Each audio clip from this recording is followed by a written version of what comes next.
that time of year again. You guys have experienced the first few days of school, which is exciting for some of you, not so exciting for others of you. But no matter where you stand on school, Worship Uncoiled is back. And Open Gym is back. And so I hope that you guys are excited about that, because I am just pumped for this school year. I am just super excited for you guys to join us on Sunday nights and at all our special events. I'm super excited to watch you influence your friends and your circles of influence, the people that you connect with outside of here. And ultimately, that's our goal. Our goal is that you wouldn't just come and this would be a place where you come and you just sit and you stay, but that you would go out and you would impact the people around you. And so that's our goal. And I'm just pumped to see you guys do that this school year. I'm confident that you guys are just going to do amazing, amazing things. So, hey, I have to acknowledge something as I get started this school year, is that you guys, as middle school and high school students, you guys face a lot of pressures. You guys face a lot of pressures. Like, you've got the pressure to succeed academically, but then you've also got the pressure to succeed in your sports or in band or in choir. You've got the pressure to make sure that you fit in and you've got the right friends and you make sure you have enough friends. You've got the pressures of social media and your presence on social media, and not only your presence on social media, but how others present you on social media. You've got the pressures of making sure that you look right, you dress the part. You have just got so many pressures as middle school and high school students. And these are just the first few pressures I could think of off the top of my head. I imagine that if I just sat down for a little bit and I was like, go, shout them out, we could make that list of pressures that you guys face much, much, much longer, because you guys face a lot of pressures as middle school and high school students. Now, here's the thing about pressure. We tend, as human beings, to allow our value to be defined by our pressures.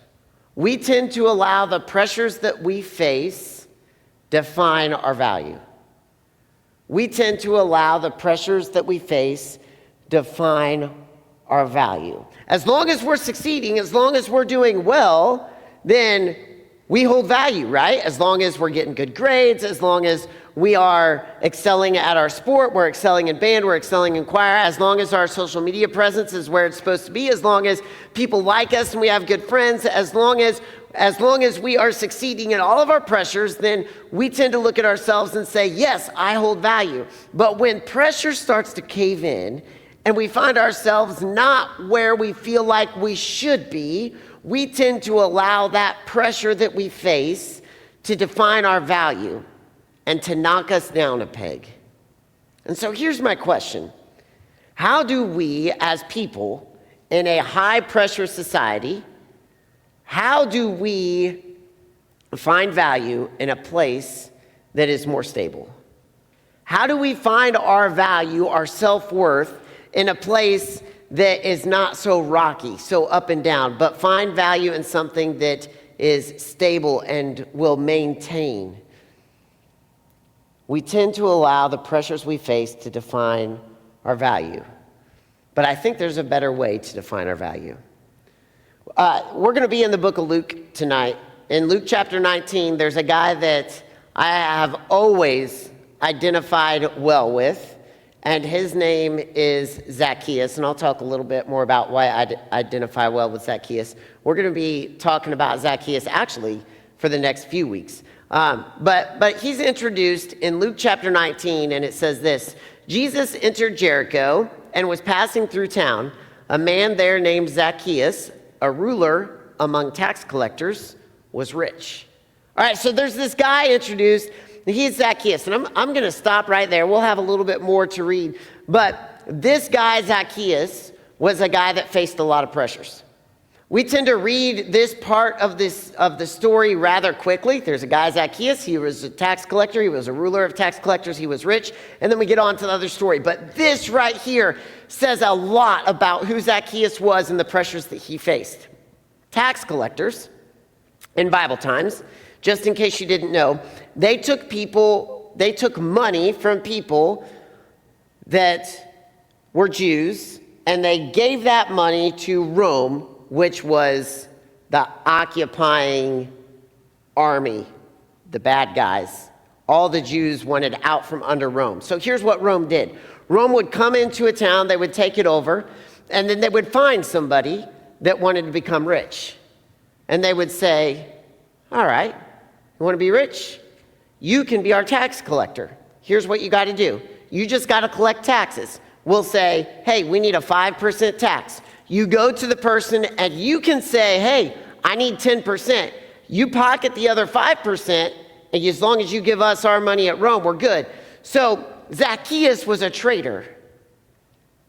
He was someone that grew up in Jericho. He had friends, he had family members, he had people that he knew well and loved him, and he sold them out. He sold them out to give money to the enemy and to line his own pockets and become rich himself.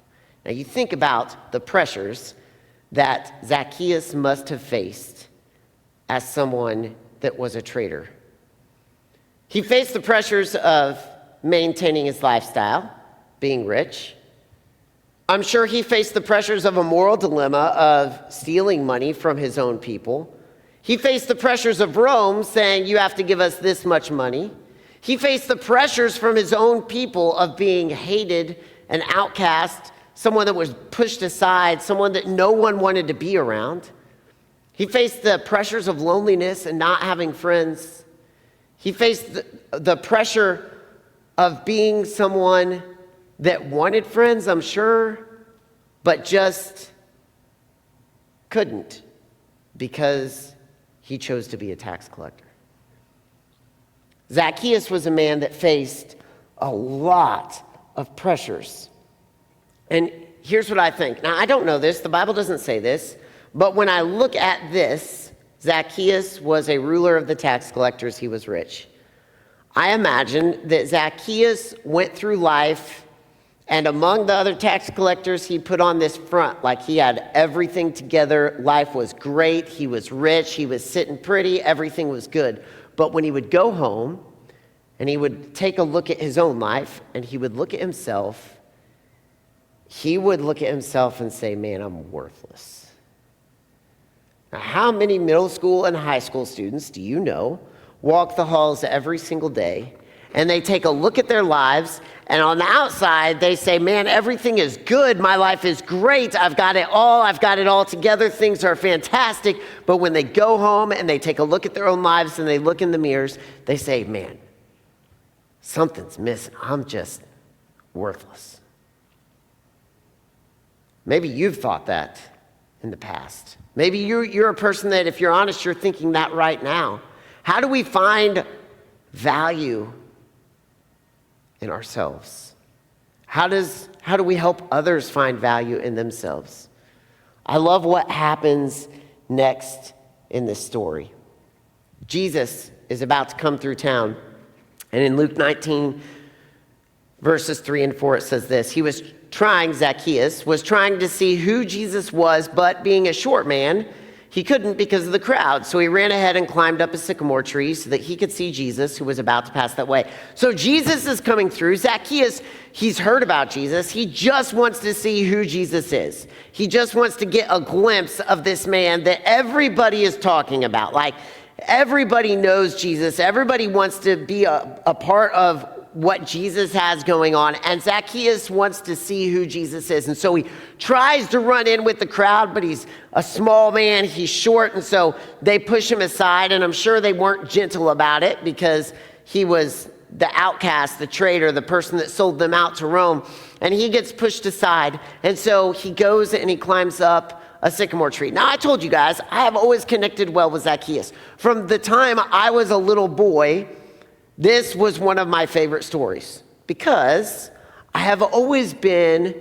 rather short. Now, I've shared my story with you guys in here before, but I had an issue growing, and so I was always really, really short.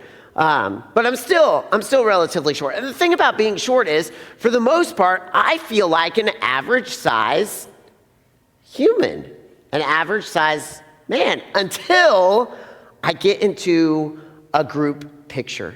Every year, our family is big into 4-H. Every year, I'm a part of this thing that's called the Dads of 4-H, and we turn in these projects, and we are judged as a group of dads of 4-H. And every year I take a group picture with these guys, and I get in this picture, and I feel like a normal sized person, but then I look at me and I'm like, holy cow, I'm tiny.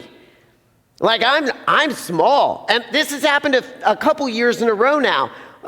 And so I've always connected well with Zacchaeus. I've always been like, all right, short dude, yeah, I got that. I can connect with that short guy needing to go somewhere, can't get through the crowd.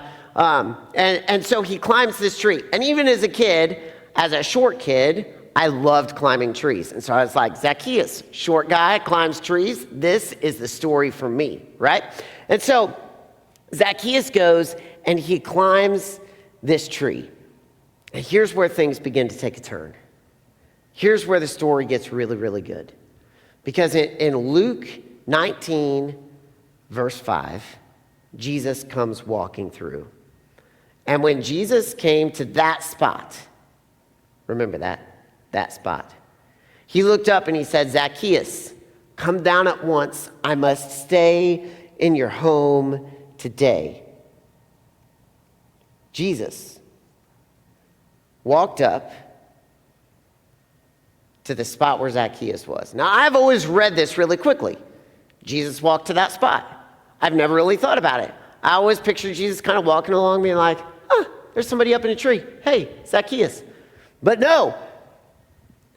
And I'm reading this with new eyes, and I see that Jesus walks to the spot, and it's like he knows Zacchaeus is there. He knows there's a man there who feels worthless, who is placing his worth and his value in how he responds to all the pressures of this life, and it's up and it's down. And Jesus realizes that his value was never supposed to be based in the pressures of his life. And Jesus says, there's an opportunity here for me to communicate where his true value lies. And so Jesus walks up to that spot and he stops. And he looks up. And he meets eyes with Zacchaeus. Now, I don't know what that moment was like. I'm confident that this was just not random coincidence. I'm confident that this was an intentional moment by Jesus where Jesus is seeing Zacchaeus, and Zacchaeus is seeing himself through the eyes of Jesus. And I wonder what Zacchaeus felt in this moment. Again, the Bible doesn't say anything about what Zacchaeus felt in this moment, but I wonder if Zacchaeus felt scared and he was like, all I wanted to do was see Jesus. Now Jesus is looking at me and everybody has told me what a loser I am and how worthless I am. And now I'm going to have to hear it from Jesus. Like, I know I sold out the Jews. I'm worthless. All right, Jesus laid on me. I wonder if that was going through Zacchaeus' mind. Or I wonder if he was confused. I wonder if he was used to having people look at him, and when he looked into the eyes of the people around him, he saw eyes of like hatred and eyes of anger and eyes of how could you? And when Jesus looked at him, he saw eyes that were kind and loving. And I wonder if he just didn't know how to process those emotions and those experiences. I wonder if he was a little confused.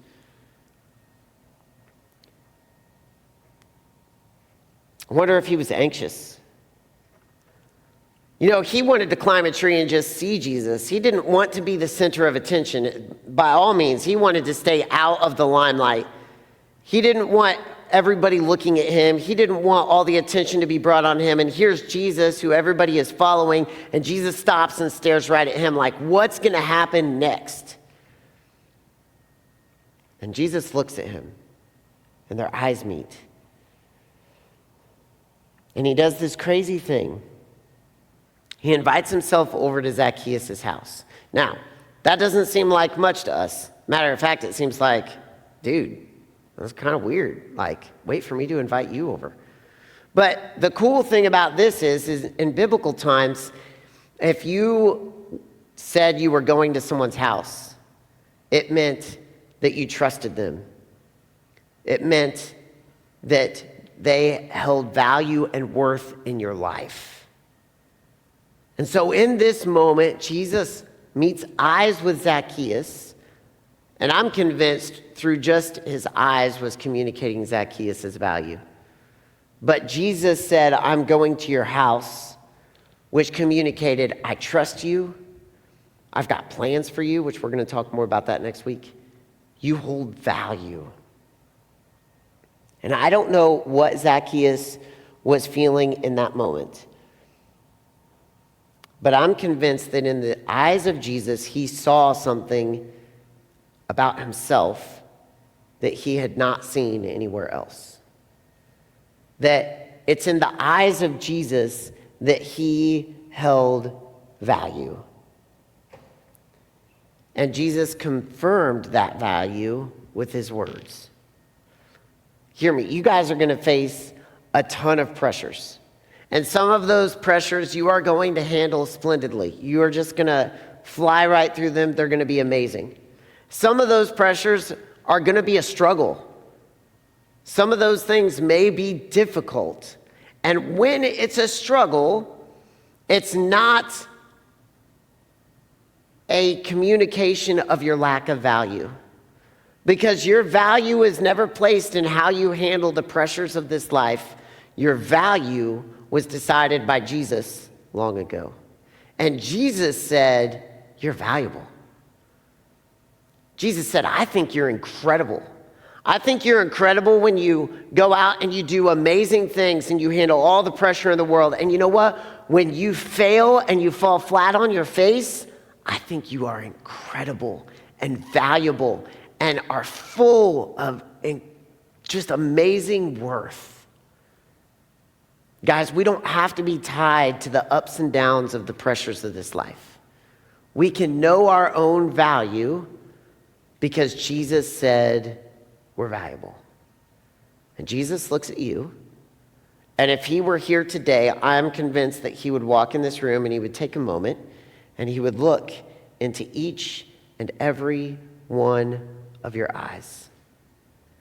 And in those eyes, you would see love. You would see value. You would see that you are worth everything. And so here's the big question. What do we do when the pressure starts to build? You guys, if I'm honest with you guys, I am really hard on myself. And too often I tie my value to the way that I handle the pressures of this life. And so what do we do in those moments? How do we handle those situations where pressure starts to build and maybe we have some negative thoughts going on in our head, and how do we battle those? How do we fight those? And I think we can learn a lot from the way that Jesus handled this situation with Zacchaeus.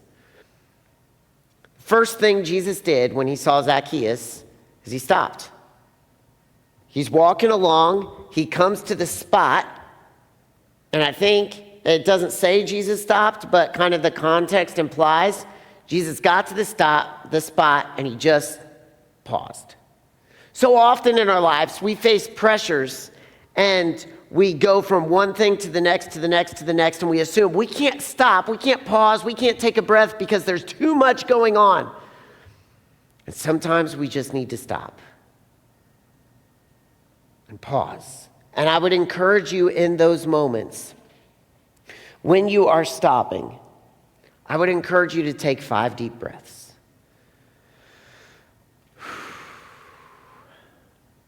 5 deep breaths. Break the train of thought that you have to just keep pushing forward. 5 deep breaths.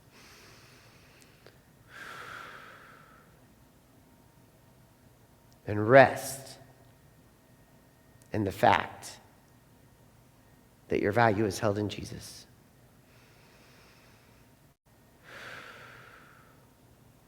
It's not in the pressures. It's not in how you handle things. And if you're falling flat on your face, Jesus says, I think you're awesome.